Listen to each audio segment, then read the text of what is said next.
My name is Michelle Hearn. I'm a registered and licensed dietitian. I'm also an ultra runner. My health journey really began when I was 12 years old.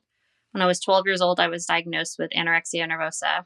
I was 5 feet tall and 57 and a half pounds. Actually ended up passing out in school, pretty much immediately fast tracked to a hospital and then to a, long-term eating disorder care facility. I was there for 2 months. I was put on a 24-hour tube feeding system.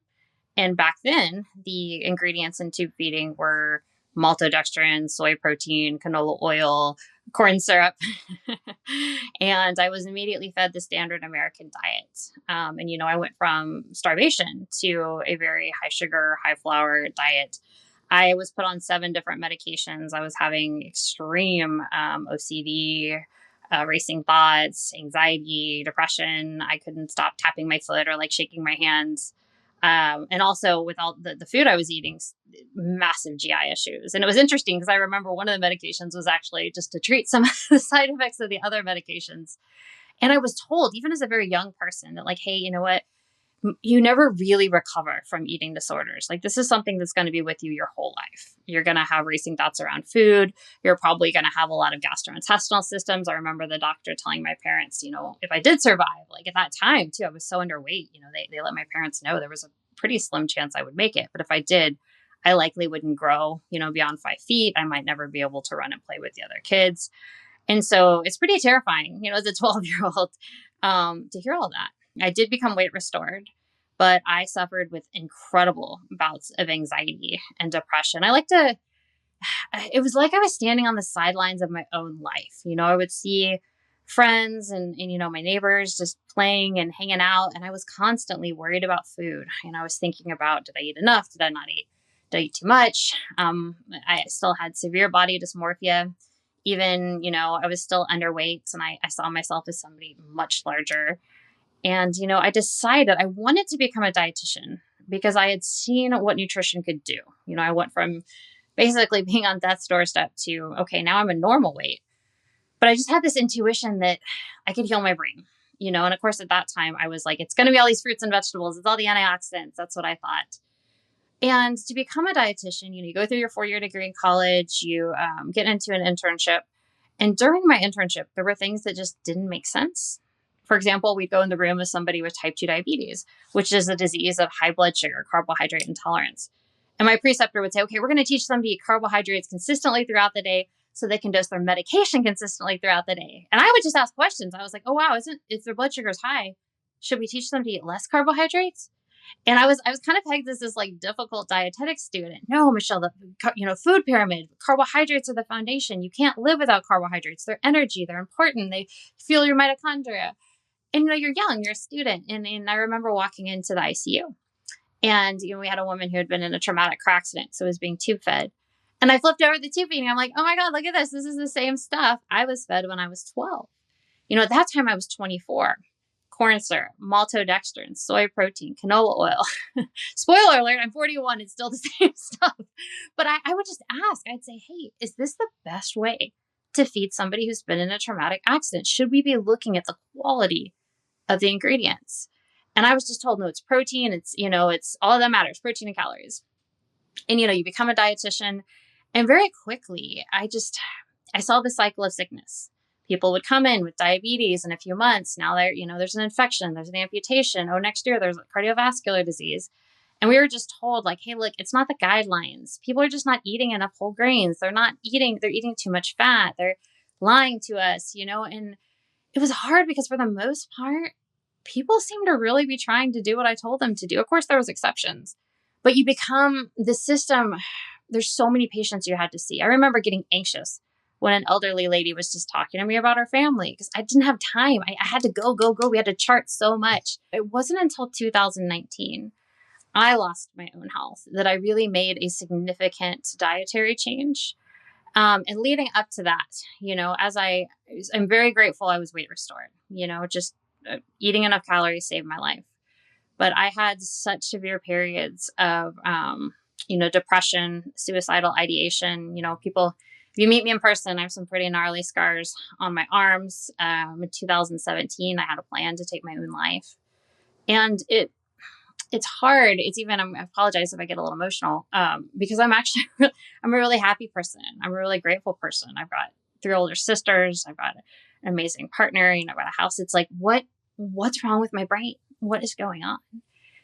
And so what happened, which caused me to change my diet, is during my late 20s, I became a competitive athlete. I was trying to qualify for the Olympic trials in the marathon. And I just all of a sudden felt like my performance fell off a cliff.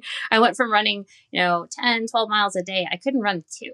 I was breaking out in cold sweats. I was achy. I couldn't sleep. My anxiety that was bad went to really bad. And of course, you reach out to sports dietitians, had all my labs tested, everything was fine.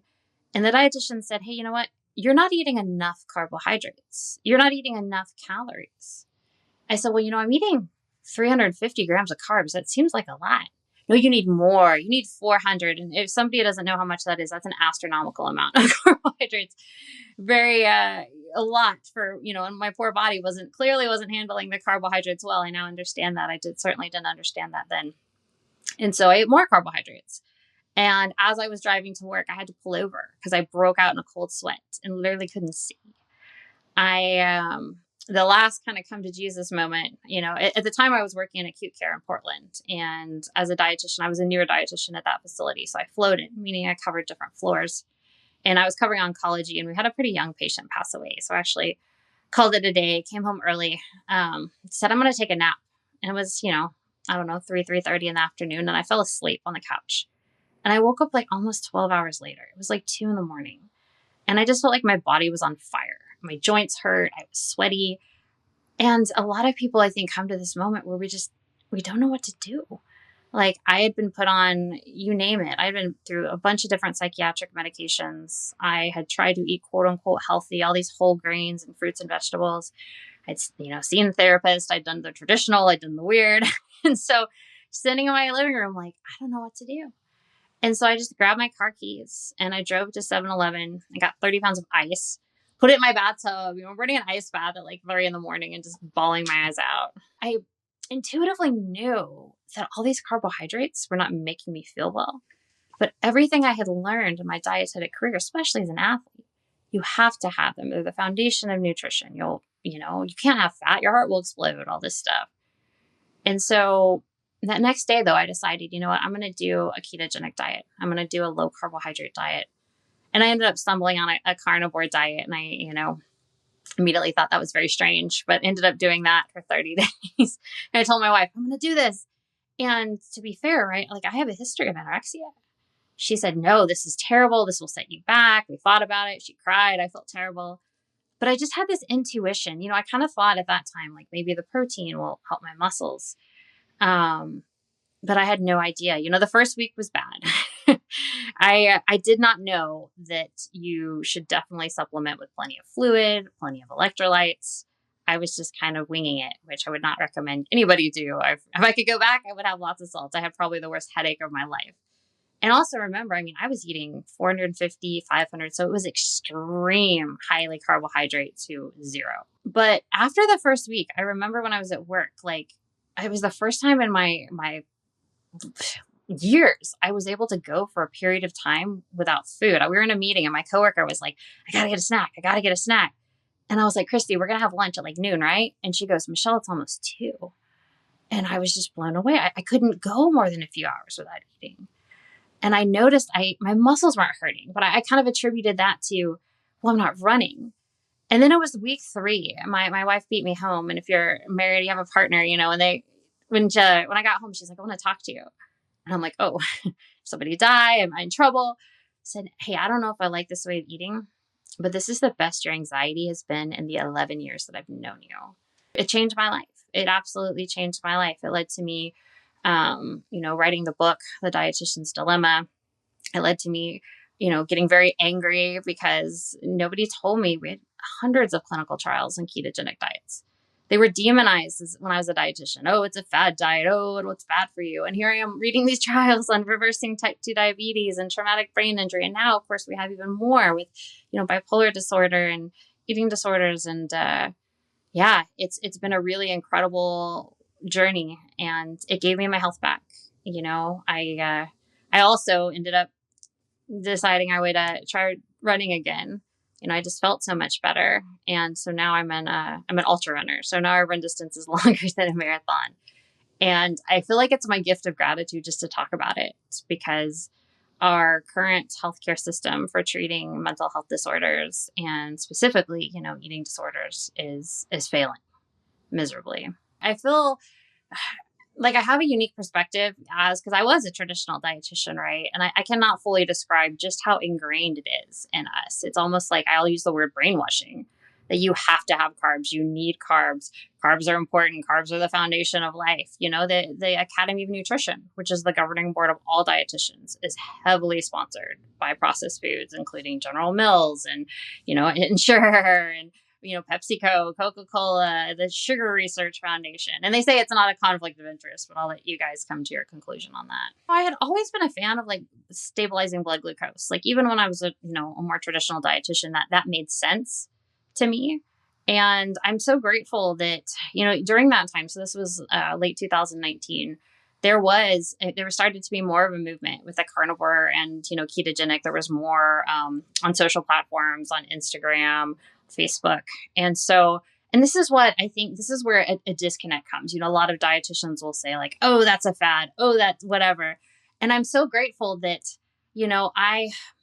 I try to have humility to say like, I don't have all the answers. I'm open to growing, learning, and changing. And my health was a mess. And here I am, looking online and seeing these men and women, and they look really happy and healthy. I was very unhappy and unhealthy. And here I am, and I was working, like I said, in an institution. So I had access to all these clinical trials. So I hear with stacks of clinical trials telling me all the benefits of ketogenic diets, how they're anti-inflammatory, how they're, potentially anti-cancer carcinogenic, how they can reverse type 2 diabetes. Now I'm talking with these people online that are sharing their testimonies and stories. And so, one thing I very much appreciate, I was very fortunate to have a conversation with Dr. Eric Westman, and he was like, you have absolutely nothing to lose. This is safe. This is sustainable. And so, so I was like, let's give it a go. Let's see how it goes. But I was unprepared, and I know everybody's journey is a little different, but my mental health improved very quickly. I hypothesize, it's two things. You're finally getting so much of those nutrients. Eat a lot of red meats, finally getting all the B12 and all the B vitamins, the iron, the zinc, the carnitine, but also just having your brain run on a different substrate, having your brain run on fat and ketones versus glucose. It's another hypothesis that we just don't metabolize glucose very well in the brain, us that deal with, depression, anxiety, eating disorders. My mom is bipolar, so this runs in our family, right? So all of a sudden it just felt like I could think again. I was happy again. I wasn't feeling that down and that dread. I think for me, it was being very determined in what I'm doing. Like I'm somebody who meal preps pretty religiously. Like I'm going to be prepared.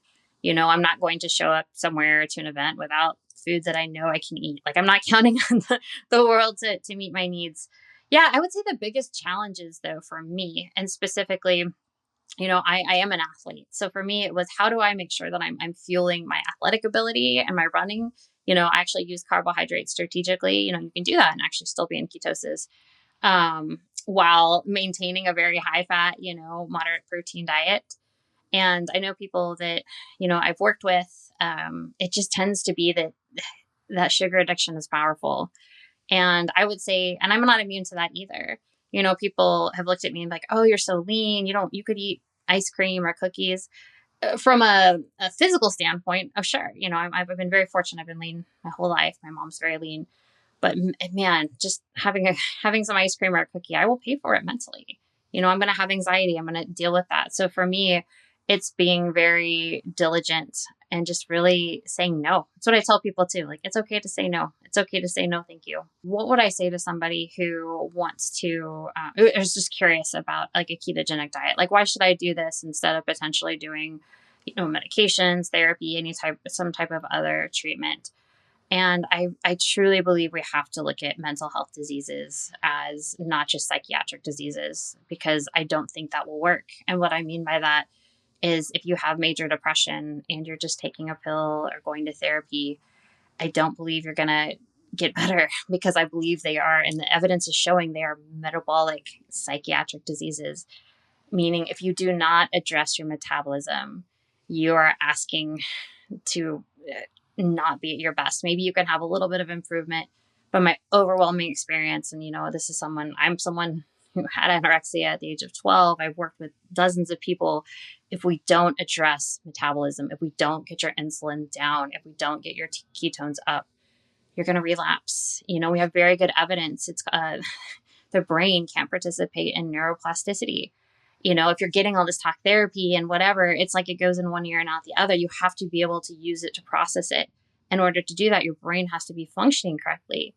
So I would say, if you're not willing to address metabolism, in my opinion, you're going to be spinning your wheels. And I'm totally open, and I think everyone should do what they feel is best. You want to try something, like knock yourself out. But the efficacy of this is greater than anything I've ever seen. And that's probably my biggest message to people is the human body's ability to heal. It'll blow your mind. It is astronomically, it's so cool, but you have to put in the right inputs. It's like a supercomputer.